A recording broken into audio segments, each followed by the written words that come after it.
Greetings and welcome, valued podcast listener, to the Dark Roast Cult podcast. Today we're going to be sipping coffees and talking about death. And then we're going to get into your emails. Off the top, I'd like to thank everybody who submitted their experiences or sent in an email for me to read. And if you at home have something you might want to submit, the email is submityourscare@gmail.com. You can send me an email there, and I will be reading them here on the podcast. If you can remember a time when you put yourself in danger as a child, perhaps a horrifying experience in a forest, a late night shift that got a little weird, ever see something you can't quite explain? Maybe something in the woods, or in your house, or at the foot of your bed? We want to hear it. Submityourscare@gmail.com. That's the email to use if you have something you want to tell us. Have you ever encountered a demon? Been followed? Dabbled in witchcraft? Ended up somewhere you shouldn't have been? Have you ever been kept awake at night by the screams or other... Have you ever been kept awake at night by screams or other unexplainable sounds? Send in your story. Submityourscare@gmail.com. The Dark Roast Cult podcast is an ad-free podcast, and you can help keep it that way by checking out our website, darkroastcult.com. We will soon have our very own Dark Roast Cult coffee. Check out the Patreon, patreon.com/darkroastcult, if you want to get the podcast before anybody else does. And join the Discord. That's where you can chat with me and other cool people. Alright, I think that's the entire plug. Stay tuned for that. That's the entire plug.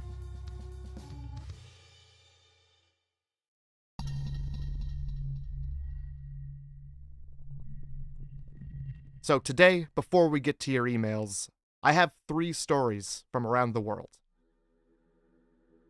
Milo of Croton. More than 2,000 years ago, in what is now the Italian city of Crotone, lived a man known as the strongest person who ever lived. Milo was an athlete in ancient Greece in the late 6th century, specifically a 6-time Olympic wrestling champion, competing in various Olympic Games between the 60th and 66th Olympiads, also holding several wrestling championship titles in different Pythian games. This was wrestling, before a time when your championship title could be threatened by a man in tights jumping from the top of the cage with a folding chair. This wrestling was far less interesting. Milo was not only known for his ability to pin other muscular men to the ground. He was also the celebrated leader of the Crotonate army and their victory of the Battle of 510 BCE, when another neighboring town attempted a siege on Croton. He is known to have even once held the pillar up of a collapsing building, just long enough for the people inside to escape, before dashing to safety himself. With all of that under his proverbial championship belt, Milo still wasn't about to let those around go without knowing who the muscular Greek athlete was. He took great pleasure in showing off his muscular abilities while performing feats of strength to those who would crowd around and those who might take on some of his challenges. Some of the fan favorites he was said to perform were challenging those around to take a pomegranate from his hand while he gripped it tight, somehow without damaging it, standing on a greased iron disc while he had bystanders attempt to push him off of it. Sometimes, the challenge to people was just to bend his outstretched fingers, which apparently was challenge enough. During training between Olympics, Milo would carry a newborn calf on his back every day until the start of the Olympics. And by that time, the cow was 4 years old. On the first day of the Olympics, he would carry the cow the length of the stadium, kill, roast, and eat it, as the crowd cheered, just to give you an idea of how strong and muscular Milo was said to be. However, while it isn't wrong to be strong, allowing it to consume every fiber of your being doesn't tend to go well. As legend has it, his last feat of strength is what caused his death. While traveling, Milo came across a villager who was attempting to split a tree stump with a hammer and wedges. Milo was ecstatic to be able to show off for this unknown man. He offered to split the stump for the man who was struggling, using nothing other than his hands and strength. To thank Milo for his help, he ran to town to get food to offer the muscular man who was about to handle his stump. Milo inserted his thick fingers where the man had been hammering wedges into the wood, in an attempt to break the tree apart.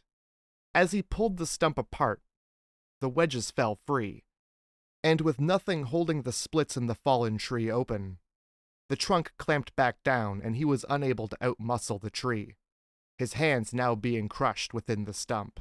When Milo ultimately was unable to free himself from his wooden finger trap, he became easy opportunity. When either his screaming or the blood from his damaged fingers attracted dangerous wildlife, be it a lion, bear, or a pack of wolves, it varies from story to story. What we do know is that Milo was in a predicament that something took advantage of. The scene was gruesome, and the once great Milo was no longer when the villager returned. When they say the boy in our next story was kissed to death, that isn't quite true. February 15th, 1909.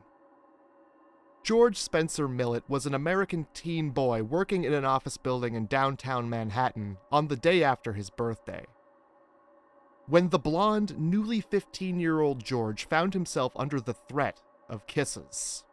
One for every year that he had been alive on this planet Earth. George had been told by some of the female stenographers that he was going to be ambushed at the end of the day and given birthday kisses. One for every year that he had been on this planet Earth. And come the end of day, the stenographers followed through with their promise. With George being a shy young man, he gave chase. Uncomfortable and overwhelmed, George ran through the office building to avoid the women. During the bout of seemingly harmless teasing, while running and avoiding smooches, George tripped and fell to the floor. While lying on the ground, knowing exactly what had just happened, George screamed out, "I've been stabbed." One of George's tools of his trade was something called an ink eraser. Unlike an eraser you may have used, an ink eraser is a knife-like instrument with a long handle and a knife or spearhead-style blade on the end, used to shave and scrape ink from writing surfaces in a time when permanent writing was done in ink. And George's was now puncturing his heart. His ink eraser kept in his breast pocket pierced his chest as he fell to the floor, and he fell with such force the blade entered his body and went right for his heart, leaving his fellow office workers with a belated bloody Valentine. An ambulance was called, but George didn't make it to the hospital, dying from hemorrhaging. The girls were brought in for police questioning, with one even being held for homicide charges, but was let go due to lack of evidence. George Spencer Millett was the boy accidentally stabbed to death in an office frolic. If you find yourself in the Woodlawn Cemetery in the Bronx, you may find George's headstone. His death so absurd, it had to be carved into the stone that marked his grave. It reads, "Lost life by stab in falling on ink eraser. Evading 6 young women trying to give him birthday kisses in office Metropolitan Life building."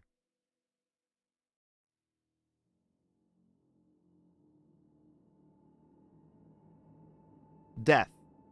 It's not always a finale or an ending, an unexpected thing lurking around the corner. Sometimes it can be a destination. Like in the instance of Rupkund, a small, high-altitude glacial lake in the Himalayas, no more than 40 meters in diameter and 3 meters deep. Surrounded by picturesque rock faces, it makes a fantastic place for tourists and photographers. This body of water is so small, it's almost insignificant. Would it not be for the hundreds of human skeletons found at the bottom? For 1 month of the year, the ice and snow around the lake melt and reveal the gruesome puddle's true nature. Discovered for a second time in 1942 by a forest ranger. As it was during the time of World War II, it was first thought that the skeletons had been the result of an unknown Japanese invasion that perished while trying to cross the mountain range. But upon further investigation, it was discovered that the remains were far too old. It was also revealed through radiocarbon dating that not only do the remains date back to the 9th century, but actually 2 different time periods of the 9th century, with some being more than 800 years apart and showing to come from different ancestries, meaning there were 2 events over a period of time, depositing all these bodies. Amongst the bones, some still with flesh on them, are also wooden artifacts, iron spearheads, leather slippers, and jewelry. According to an anthropological survey of the mysterious forbidden broth, the most common cause of death amongst the skeletons studied were head injuries. Head injuries caused by round objects coming from above, which lines up with the local legend of the king and his pregnant wife, who took their servants on a pilgrimage and were caught up in a storm where they were pelted to death with hailstones. What could be more concerning than a small lake filled with hundreds of random skeletons is the amount of bones, which seems to be dwindling. The assumed cause is tourists picking up human bones and taking them as souvenirs, or something worse. Trust me, it may seem like a good idea to desecrate a mass grave and take human bones home with you, but it's not worth the poltergeisting. It may seem like a good idea at the time to collect human bones and bring them to your house, but if they're not your bones, they're not your bones. And now you've got one closet you'll never be able to use again. If they're not your bones, don't touch them. Put those bones back. Those aren't your bones. Don't touch those bones. This has been a message from your friends at the Dark Roast Cult.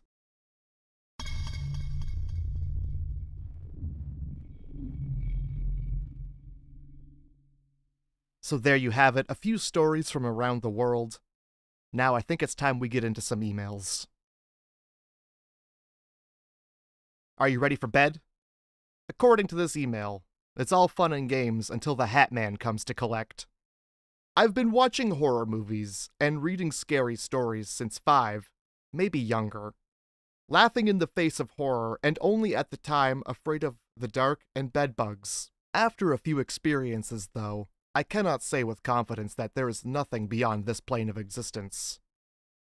As a kid, I've always felt as if I was being watched. Whether if it's actually paranormal or untreated mental illness, I'll never know. But that's all I've known. I'd feel that sensation. I'd hear footsteps, and I swear I've seen a disembodied hand once in the bathroom. But my 8th grade year, it got a bit more intense. In 8th grade, I started to sleep by myself, because I myself realized it was starting to become weird that I was still sleeping with my grandma. I was the kid who never wanted to grow up and stay young forever. And for some reason, neither my friends nor my grandma questioned it. And you know, there's nothing wrong with staying a child at heart, but sometimes you gotta sleep in your big boy bed. So, it's only 2 or 3 nights after I started sleeping by myself, and I woke up not being able to move. I heard the low sound of the small grandfather in the living room. Then a feeling of dread washed over me as I heard my door slide open. As soon as an inch of the door was open, half of my face was covered. I couldn't see who or what it was. I'm gonna preface this by saying it didn't necessarily feel like something was sitting on me, but it felt as if someone was on top of me, hungry, and not for food. Suddenly, I felt my hands fly back as if I was being pinned down. I thrashed, or attempted to, and eventually I got my eyes completely open. I saw nothing, but my hands were in the position of being pinned down, facing up. Considering I'm a side sleeper and I keep my hands curled inward, this was weird. Well, believe me when I say that I went straight to my grandma's room and slept there for another whole year. and no longer slept in the dark until recently. My next part thankfully didn't happen the next year, but in 2020. Now I'm going to let you know that my light was on before I slept because of the previous incident, where I had only had a little light from the living room through the slits in my sliding louvered doors, which I think is kind of like the shuttered doors that sometimes are in existence, I guess. Sort of like the shuttered doors you sometimes see on closets. I lived in an apartment at the time with my current partner, but they worked at night, so I was alone when I slept. This night, I woke up with the inability to move, and I thought, oh no, this isn't good. That's a very fair reaction. I might have even added a cuss word in there, to be honest, to really show that I was concerned with the terrible thing happening, but that's just me. I'm 24 at this point, and have no patience for this. So I closed my eyes and decided not to deal with it. But I felt it there, and I heard it walk over to my side of the bed. It stood right over me, and I felt it stare on me until eventually I fell asleep. I now wiggle my fingers before I sleep, like right before I'm unconscious, and make sure that I'm full on my side when I sleep. And that seems to help me. Sometimes, though, when I'm alone, I still feel something with me. Our next email proves that sometimes when you work a dull job, you've gotta let off a little steam. I was working for a paranormal investigative show for a hot minute. I was the camera operator and editor. The guy who ran the show was pretty bonkers and fully believed that every little sound was a ghost and had me doing replays every few seconds, which was horrible to watch. But not my show, so whatever. That's a tactic that's used throughout a lot of ghost hunting shows. They replay a sound over and over again, and then tell you what they want you to think it is. It could be literally anything, but it could also be a ghost saying, "Hey, what's up?" To be determined. Well, one day we were investigating the Peterborough Lift Lock Bridge, because someone died there during the construction, and there's stories of the guy walking around or something. I'm pretty sure it was bullshit, but this guy would go anywhere if there was even a single story he had heard through the grapevine. Anyway, we were walking along and I was like, I'm probably not going to use this. We were just walking to another area and I had to toot, so I did, and I forgot about it. As you should with every toot. Stop logging your toots if that's what you're doing. Well, in editing, I used the clip of my fart without realizing it, and I sent him the first round of edits to be reviewed. He comes back and gives me the time code for the fart clip and says, "It's a ghost saying get out." And I listened back, and the memory of the fart came to me like a flashback. I think I included it in the final edit because it was so fucking dumb. I never actually saw any real evidence of ghosts while making that show, but between the fart incident and this 10-minute sequence that he wouldn't let me cut that was just him chasing a shadow that the camera didn't see, I got some good laughs. And finally, everyone loves a family secret, until it's their family, and they're the one testifying in court. Here's a story about my father. I was born to a father who, up until my birth, seemed like a normal guy to everyone. However, shortly after my birth, he decided an infant was simply too annoying and began throwing me against walls like an alarm clock anytime I made a sound. That's just bad dad 101. I quickly learned not to make a sound until one day I simply wouldn't shut up. So my mother rushed to a hospital where it was discovered he completely smashed my shoulder. Naturally, CPS got involved, but ultimately a few excuses quickly made them go away. After that point, my father decided the ultimate escape move was repeated acts of terrorism by building fake bombs and planting them at work before calling in a threat, which eventually led to a short prison sentence. While my parents' relationship fell apart at this time, he did still have visitation rights the second he got out of prison, which led to me being shipped back and forth to what was now an abusive alcoholic. Now you'd think he couldn't top being an abusive alcoholic terrorist, but you'd be wrong. While thankfully sat at my grandparents', the FBI promptly burst in and raided all electronics in my house. Why, you may ask?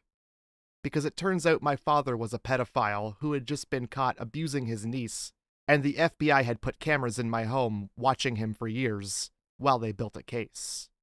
He was once again promptly imprisoned, and I was given a protection order until I turned 16. Now, you might think that, well, hey, at least you're finally safe. But don't worry. My father decided to spend his time in prison sending lawyers to my school to interrogate me to try to get me to drop the protection order, which is super illegal, by the way. Unfortunately, once again, he eventually got released, and by now, you can probably guess he didn't care about the restraining order, as the man spent every opportunity stalking me until lockdown, where he finally lost track of me. Thanks once again to everybody who sent in an email and submitted a story, something for me to read. I appreciate each and every one of you joining me on this caffeinated look into the dark and mysterious. If you yourself have something you want to send in for me to read in future podcasts, send it to submityourscare@gmail.com. I'll be reading them for future podcasts to come, as well as bringing you creepy and dark stories from around the world. If you've had a spooky, scary, near-death experience, I would love to hear about it. And I would love to read about it for future podcasts. If you enjoy the podcast and you want to get it early before all your friends, go to patreon.com/darkroastcult and sign up for just $1 a month. We put out all of our podcasts early for everybody before we upload them to the feed, so you can get them early. I want to thank Andrew for making the theme song, and both Jordan and Jake for making this podcast sound so good. I'm going to put all of their links in the show notes to this podcast, as well as all of the links to the website, the Patreon, and the Discord. Check it out. Thank you all for listening. I love you all. Good night.